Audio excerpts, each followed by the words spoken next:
get started on our second flip video for the industrialization and economic development video.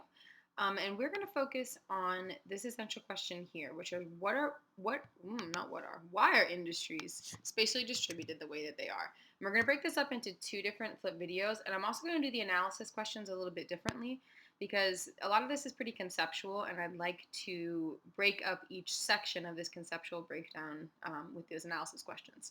So let's get started with this. First, we're going to talk about industries and why they're located based upon beginning first by looking at some of the existing locational theories. And the location theory are just theories of why businesses locate where they do. Generally speaking, location theory applies to any theory that explains why X is located where it is. So, for example, when we looked at agriculture, the von Thunen model was an agricultural location theory. There's a couple we're going to look at, and the first two we're going to cover in this flip video today. Hotellings theory and Weber's least cost theory.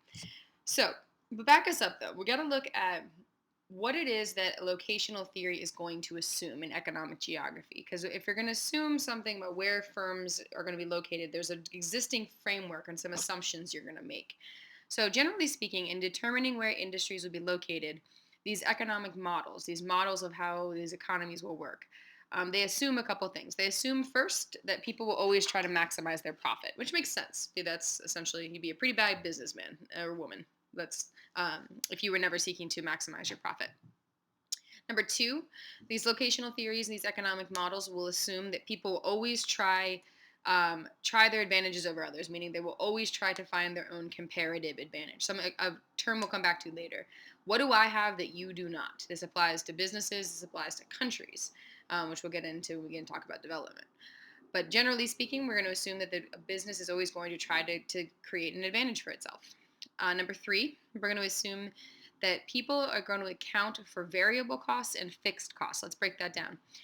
Firms are going to choose, or people are going to they're going to decide where to start their firms based upon, that's what that phrase account for means. They're going to base that upon their variable costs, which are the costs that change based upon how much is being produced, and their fixed costs. Those fixed costs don't change no matter what. So you can look at that graphic at the top there. Fixed costs don't change, it does not change no matter how much you sell, right? Variable costs do. So let's think that, for example, if you're starting a t-shirt factory. If you're starting a t-shirt factory, you're going to need to buy a screen printing machine no matter what. It doesn't matter if you have 10,000 shirts to make or you have 50 shirts to make. The machine must be bought, so that's a fixed cost. Your rent or your mortgage, depending on if you own the business or not, that's a fixed cost. It's not going to change if you're making massive quantities. But what will change is the costs if you need to feed that machine. If your machine is powered on, your energy bill, right, is going to go up based on how much you're producing. If you're producing 10,000 t-shirts, then you're going to need your variable cost. That'll be more thread to produce those 10,000 t-shirts than it would be if you're producing 50. All of this to say that locational theory is going to assume that when we're talking about businesses, we're going to assume that they're going to want to make profit. We're going to assume that they're going to try to find a comparative advantage, and we're going to assume that they're going to balance their fixed costs with their variable costs. Another term that I want to bring up is something from all the way back in Unit 1, but I want to just sort of reestablish. Another thing that a firm is going to consider when it's deciding where to start its business, we're going to consider what's called friction of distance. It's going to consider the idea that the farther away something is from something else, so where the distance between two different places, it's going to cost more, and there's also going to be more time associated with interactions between the two places.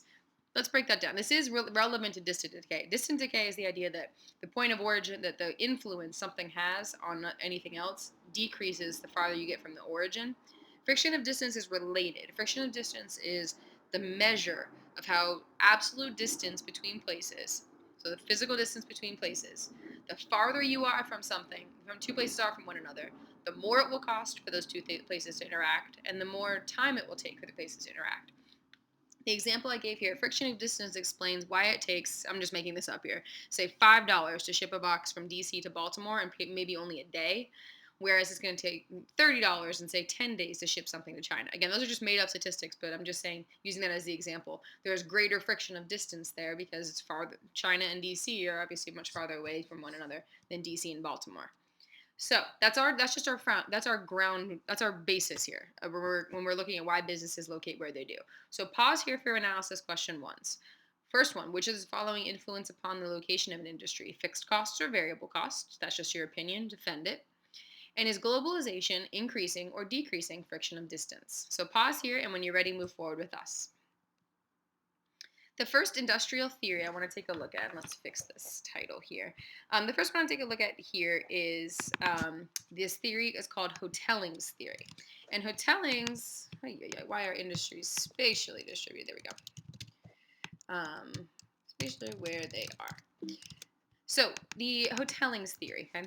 One of the things, this is kind of a little bit goofy in terms of how this explains the location of industries.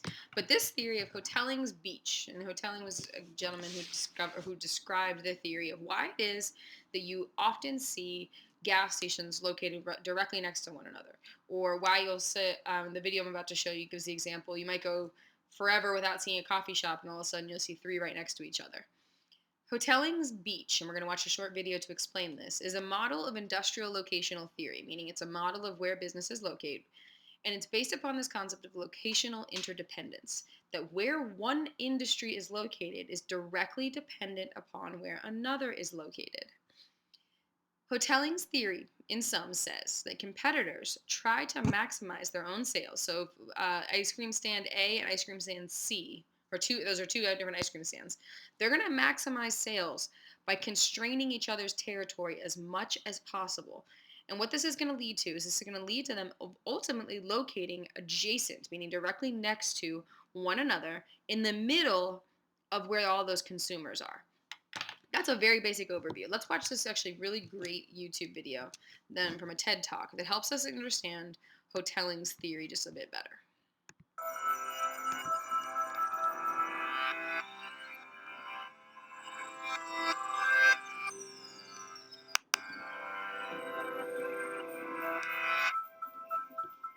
Why are gas stations always built right next to other gas stations? Why is it that I can drive for a mile without finding a coffee shop and then stumble across three on the same corner? Why do grocery stores, auto repair shops, and restaurants always seem to exist in groups instead of being spread evenly throughout a community? While there are several factors that might go into deciding where to place your business, clusters of similar companies can be explained by a very simple story called Hotelling's model of spatial competition. Imagine that you sell ice cream at the beach. Your beach is 1 mile long and you have no competition. Where would you place your cart in order to sell the most product? In the middle. The 1/2 mile walk may be too far for some people at each end of the beach, but your cart serves as many people as possible. One day you show up at work just as your cousin Teddy is arriving at the beach with his own ice cream cart. In fact, he's selling exactly the same type of ice cream as you are. You agree that you will split the beach in half. In order to ensure that customers don't have to walk too far, you set up your cart a 1/4 mile south of the beach center, right in the middle of your territory. Teddy sets up a 1/4 mile north of the center in the middle of Teddy territory. With this agreement, everyone south of you buys ice cream from you. Everyone north of Teddy buys from him, and the 50% of beachgoers in between walk to the closest cart.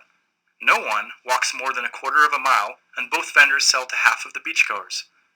Game theorists consider this a socially optimal solution.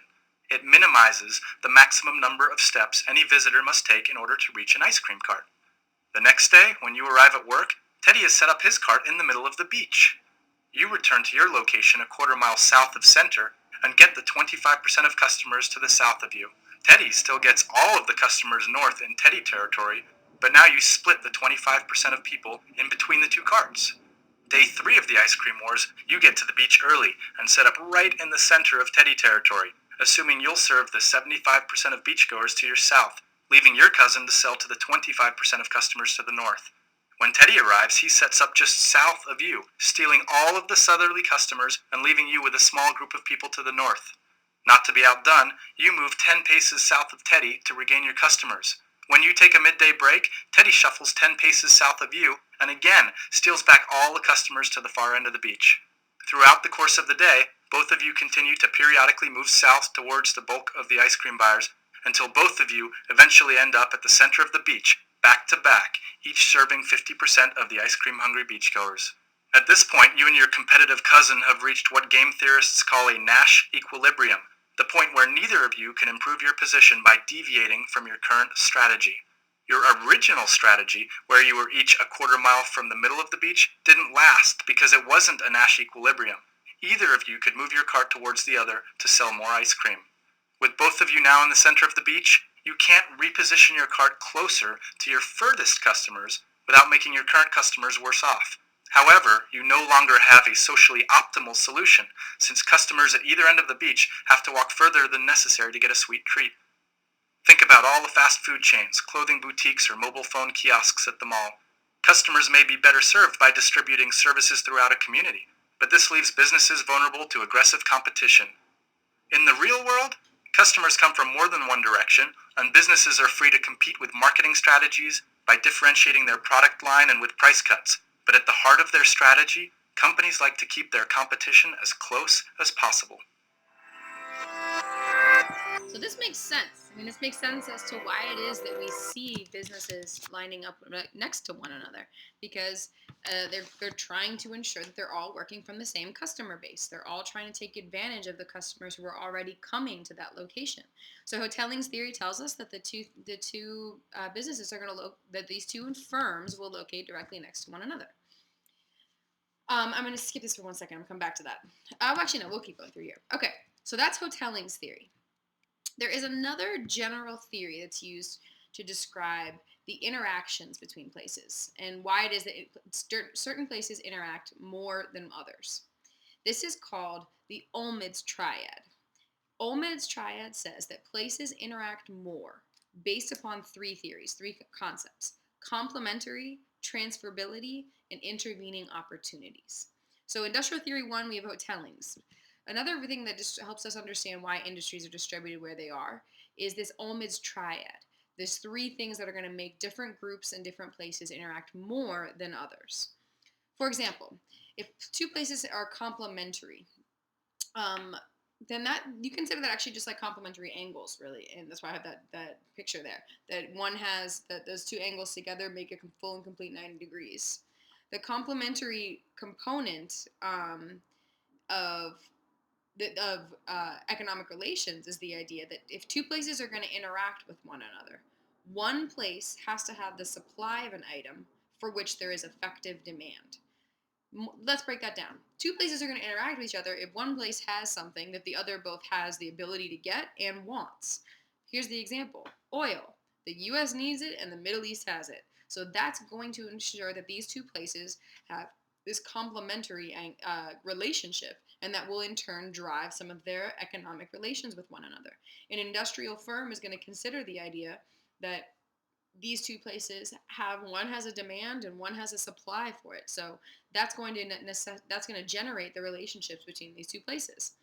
Effective demand. You notice I didn't just say supply and demand.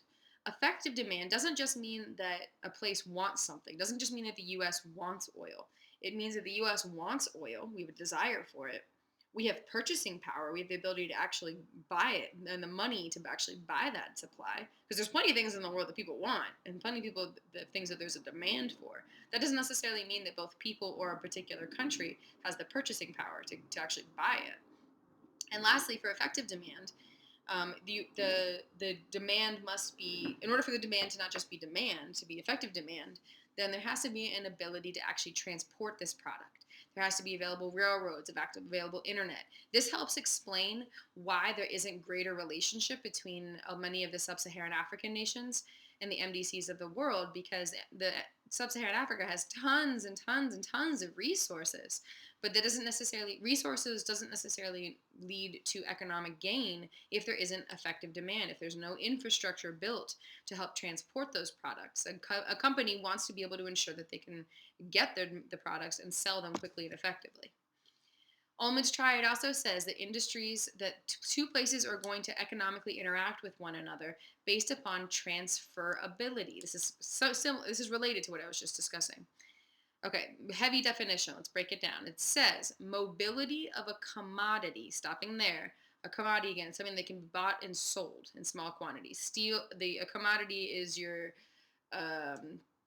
is something that again just can be bought and sold is a commodity.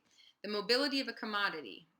That's what transferability means. And that according to Omids, this triad, spatial interactions only occur when acceptable costs of an exchange are met. Let me actually use this one here.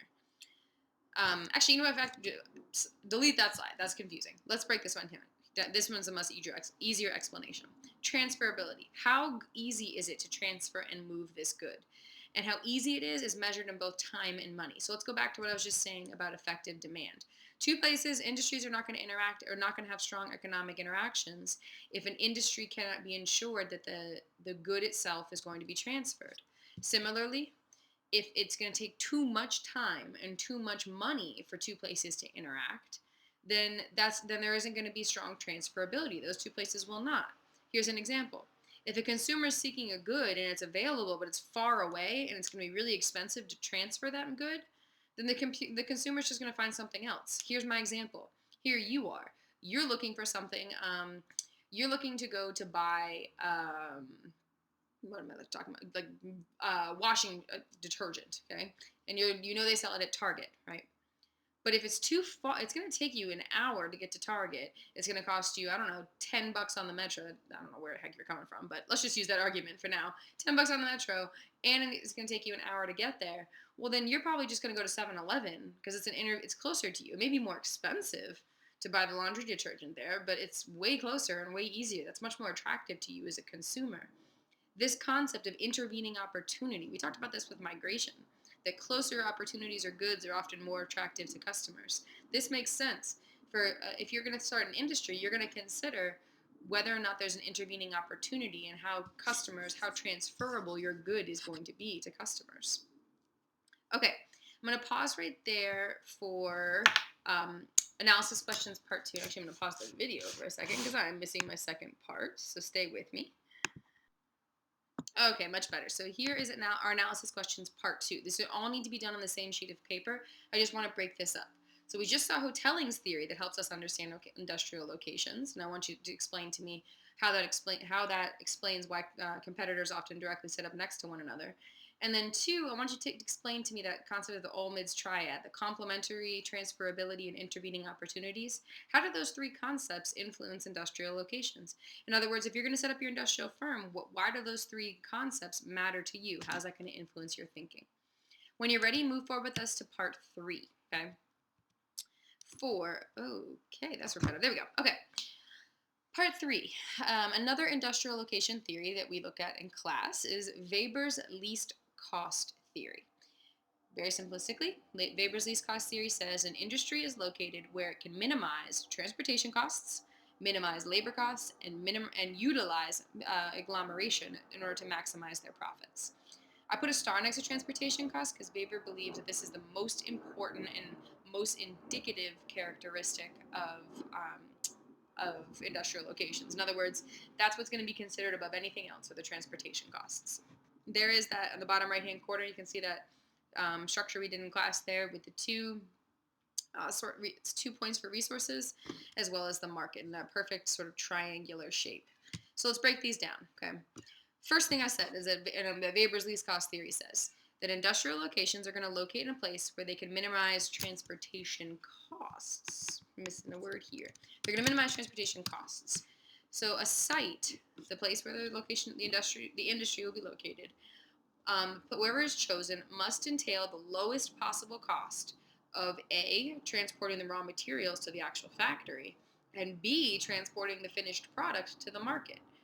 Which makes sense. You need to consider if you're going to start a factory, you're going to have to consider how much it's going to cost you to get your materials and how much it's going to cost you to ship your output, your final product. Now this is determined, and Weber says that it's going to be that your transportation costs are going to be dependent upon whether the industry is bulk gaining or bulk reducing. The AP exam has also referred to this as weight gaining and weight reducing. Same thing. So bulk gaining industries are ones where the product gains weight during production. So, for example, the construction of a TV, the manufacturing of a refrigerator. We talked about beer bottling and soda bottling. The construction of cars, as I said, there are soft drinks. All of those gain weight in production. That individual aluminum can and the soda itself weigh less than the sum total of the soda itself, so the bottle of soda. In contrast, we have our bulk reducing industries. Bulk reducing are ones where the final output weighs less than the inputs. So, for example, I mentioned already that copper mills, the creation of copper, the creation of steel, paper, these all lose weight during the production. So they're going to be located closer, of course, to the market. So you don't have to pay as much in your transporting that final cost. In contrast, of course, the bulk gaining, flip that. Bulk gaining is going to be located closer to the market. So you don't have to pay for extensive costs associated with the transporting the final product. Whereas bulk reducing are going to be located closer to the resources. So you can transport that nice light product all the way to the market. You can see here just as an example of why cars are bulk gaining. You can see the composition that each one of those individual parts, that steel, that iron, that plastic, that aluminum, that all can be transported much more cheaply as individual products as opposed to as a full and complete car. And you can see here, this is actually a map showing the distribution of beer manufacturers in the country. And you'll notice, first of all, you notice some agglomeration. So you can see some, or really Hotellings Theory here, where some are located close to one another. But really agglomeration because they're sharing the resources that are present in that particular area. But you can see, again here, that that these are located, generally speaking, these are close to major cities. I mean, these are close to major markets, which makes sense because it's a bulk gaining industry. Weber said, number 2, that the industrial locations are going to seek to minimize their labor costs. Higher labor costs, paying people more, high wages, reduce your profit. And so a factory is going to be better off with being farther away from the raw materials or farther away from the market if there's cheaper land available, which is why I said that the first and foremost is transportation costs. But second to that, if there's a way to pay people, if there's a way for a business to pay people less and get the same product, that's what the business is going to do. Even if it means higher transportation costs, they're going to minimize those higher labor costs. And now I put in the top right-hand corner a connection. We're going to get into much greater detail about this in the coming week. But what this concept of that a firm will always seek to minimize their labor costs, the connection to that is that what that really leads to is something called outsourcing, where companies are moving their manufacturing and moving their services overseas, and in order to lesser developed countries, in order to minimize those labor costs. And you can see the countries that are highlighted in orange are some of the countries where there are a large number of American countries who that have outsourced their work there. So the second component of Weber's least cost theory is minimizing labor costs. The third and final is that a country is going to seek to utilize agglomeration. And agglomeration is the clustering of people or businesses for mutual benefits of close proximity. In other words, businesses are going to locate close to one another in order to benefit from the fact that they're all next to one another. For example, it's not just about resources here. It's not just that they can use the same supplies coming from the same places, but that's part of it. An example is that they can share the same labor pools, especially if there's talented workers there. Putting the manufacturing of a car is not something that you can't just put monkeys in there and have them start creating cars. I mean, these are complex processes, and you need to have people who are capable of doing so. If you have a large labor force, particularly a large skilled labor force, then you're absolutely going to want to take advantage of that, even if there's a competitor close by. Also, when an industry is starting off, there's a whole lot of technological and financial benefits to working closely near other people. So, for example, let's say that you're creating a natural gas company, and you've got the pipelines. Pipelines are those underground tunnels that are used to transport liquids. If the pipelines already exist, then you don't have to pay, you don't have to invest in the creation of the pipelines. Make it more simplistic. I mean, if there are road systems there, then that works for you. If there are banks that are willing to give loans to your type of business, then that's an advantage for you. That's an advantage of agglomeration. Another key example is the existence of when companies utilize agglomeration. So, for example, right now out in Tyson's Corner, Reston area, Washington, D.C., there's a huge booming industry, an agglomeration of tech businesses, of specifically defense contract businesses. Those businesses all also share the benefits of generally having common industry, so common discussions, a common knowledgeable base around a particular industry. Lastly, agglomeration also leads to the existence of what's called ancillary industries or secondary supporting industries. Let's take a look on the right. Let's say all those manufacturing plants get together. We got a whole bunch of around my home right now. We have a whole bunch of chair manufacturers that are all in one particular. Oh, that's a terrible example because I'm okay. Let me give a different example. Let's say there is let's just say steel manufacturing plant that's all directly next to one another. Those steel manufacturing plants are going to need office furniture. It's not like they just need steel machinery. Well, then maybe a business person sees the need for this office furniture and they open a furniture business. And that furniture business now sells all the furniture that all those manufacturing plants need. That would be called an ancillary industry, a secondary or supporting industry. Another example, workers need housing. So perhaps an ancillary industry that people, again, another savvy business person sees that those workers need housing. They construct a whole bunch of apartment buildings. Well, now if you're now someone coming in and you're a new industry, well, you now see that there's already someone providing your office furniture. There's already someone providing homes for your workers. There's already restaurants open to feed those workers. There's already schools that are opening up to provide for the families. So, starting an industrial location is not. There's a lot that goes into this, and that agglomeration can be sort of mutually beneficial for all the people involved. So, in sum, Weber's least cost, we've got those three components to Weber's least cost theory. We've got the minimizing transportation, minimizing transportation costs, minimizing labor costs, and lastly, of course, utilizing the benefits of agglomeration. So there are your analysis questions, part 3. Those are the final ones. For the last one there, it discusses the idea of substitution principle. Weber's theory is not perfect, and is certainly not as applicable in a globalized world. One of the reasons why it can be criticized is that there's or at least does not fully explain industrial location. That let's say cheaper labor is available somewhere else. Well, now if you move your plant really far away, well, now you have even higher transportation costs. One savings just got replaced or substituted with a higher cost. So this is sort of a critique that Weber's least cost theory really doesn't sufficiently entirely explain industrial location. I'd like for you to tell me 2 other critiques that you can make of Weber's least cost theory. All right, that's it for part 1 of our discussion of industrial location theories.